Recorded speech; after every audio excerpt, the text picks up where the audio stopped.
At this hour, American and coalition forces are in the early stages of military operations to disarm Iraq, to free its people, and to defend the world from grave danger.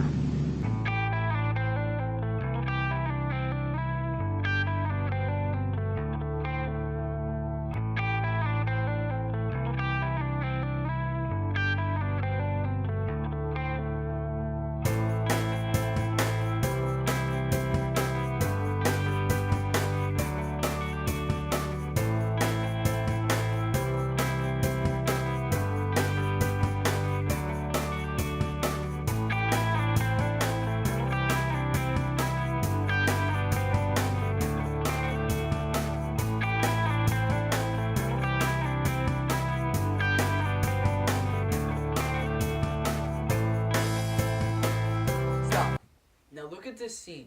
Soldiers in battle, fighting, killing, guns, bombs, and missiles. For thousands and thousands of years, nations have been going into war against each other. For us, these people are a part of stories in history books, pictures in newspapers, clips of video on the internet, or just something someone has told us. But these people are the same as us today. Our neighbors, teachers, brothers and sisters, fathers and mothers, even people we see on the street, are all just like the people in those history books, fighting a war that we watch on TV years later after it is said and done. We hear about the price of war in numbers. Billions and billions of dollars are spent in war. But the painful truth is that war is paid for by human life and suffering. That is why we need to ask the question, is going into war the right thing to do? And this question should not be taken lightly. In March of 2003, George W. Bush declared war on Iraq. Even then, people took sides as to whether going into war was the right thing or the wrong thing to do. I'm Zach Davis. And I'm Jacob Sandakly. In the next few minutes, we are going to take a look at the Iraq War. Was it the right thing to do? Or was it the wrong thing to do? In this presentation, I will be taking the position and debating on the side of the Iraq War being the right thing to do. And I will be taking the position and debating on the side of the Iraqi war being the wrong thing to do.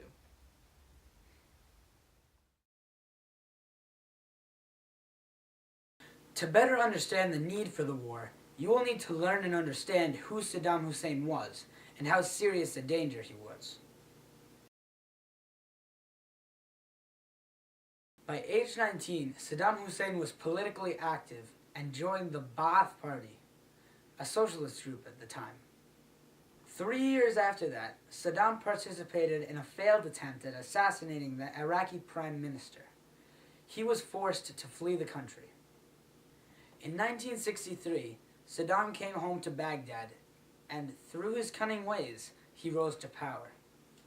Saddam reportedly helped form secret police units that hunted down people who opposed Ba'ath rule. In 1979, he became president.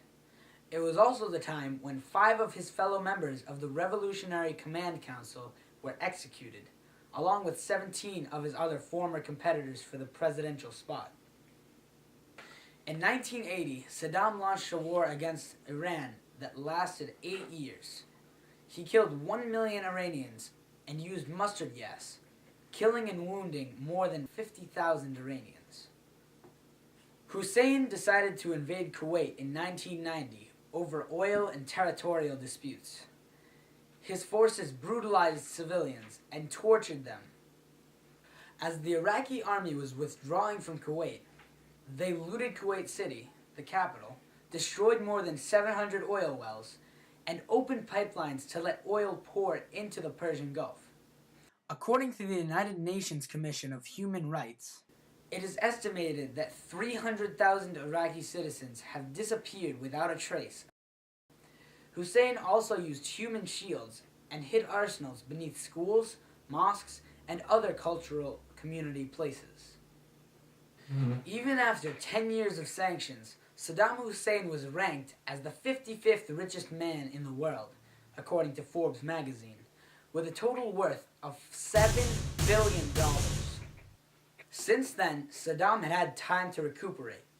Even with the sanctions imposed on him, he was able to deprive his people and provide lavishly to his close supporters.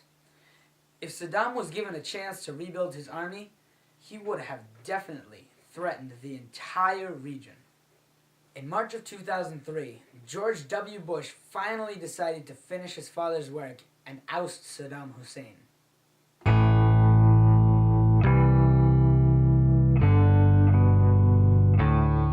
The war against Iraq was the wrong thing to do for many different reasons.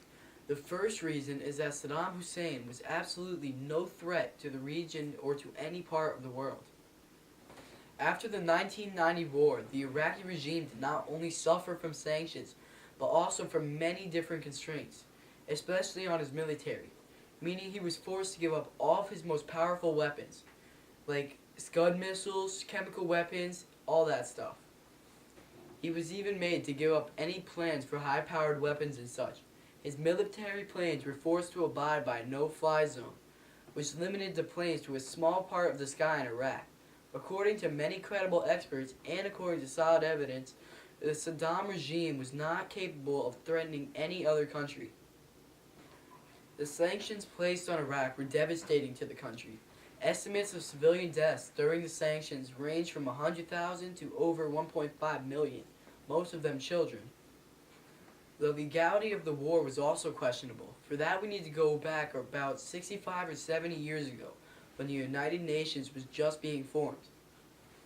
This was just after World War II ended. They made a charter to prevent another world war. The charter was made, quote, to maintain international peace and security, and for the suppression of acts of aggression, end quote.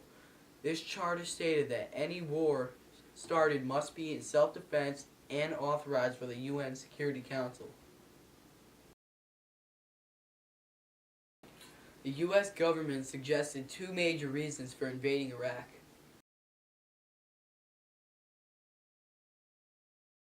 Number one, Saddam Hussein was connected with Al-Qaeda. The Iraqi government was accused of sheltering and funding Al-Qaeda troops. Was that true or false? It was later found that Saddam Hussein had no connection with Osama bin Laden or Al-Qaeda. Number two, Iraq had weapons of mass destruction. Iraq was accused of having developed nuclear weapons and other chemical and biological weapons. Was that true or false? False. Saddam Hussein did use chemical and biological weapons on his people prior to the war. The weapon inspectors confiscated and destroyed all of the weapons of mass destruction that he had after the Gulf War in 1990 and 1991. The United States did present this case to the United Nations, but the United Nations Security Council did not buy the evidence that was given. They denied the case, but the U.S. went ahead and invaded Iraq anyways. The former United Nations Security General Kofi Annan put it this way, quote, I have indicated the invasion was not in conformity with the UN Charter. From this charter's point of view, it was illegal, end quote. Therefore, was the Iraq War legal? No! As I just demonstrated, and I'm sure you'd agree, the decision to go to war with Iraq was the wrong thing to do. Many lives have suffered for no good reason whatsoever. First, Saddam Hussein posed no threat to the United States or any other country. Second, the war was definitely illegal according to international law, specifically the UN Charter. So I hope you agree with me that the war in Iraq was absolutely the wrong thing to do. Now, wait a minute. I also just demonstrated the decision to go to war with Iraq was always the right thing to do. I'm sure everyone would agree with my point of view. Remember that first, Saddam Hussein didn't only pose a threat to the world, he actually went to war with two of his neighboring countries, and he attacked his own people with chemical weapons. Second, Saddam Hussein's ambitions to become an influential power in the Middle East were no secret. And finally, taking down Saddam's regime was the right thing to do, even during the 1990 Persian Gulf War. Unfortunately, that task was delayed for 13 years until 2003. Now wait a minute. The war was totally the wrong thing to do. Anyone can see But that. you really have to look at the history of the Gulf War in 1990 and before, when he was rising. But that doesn't matter. Well, what if it does?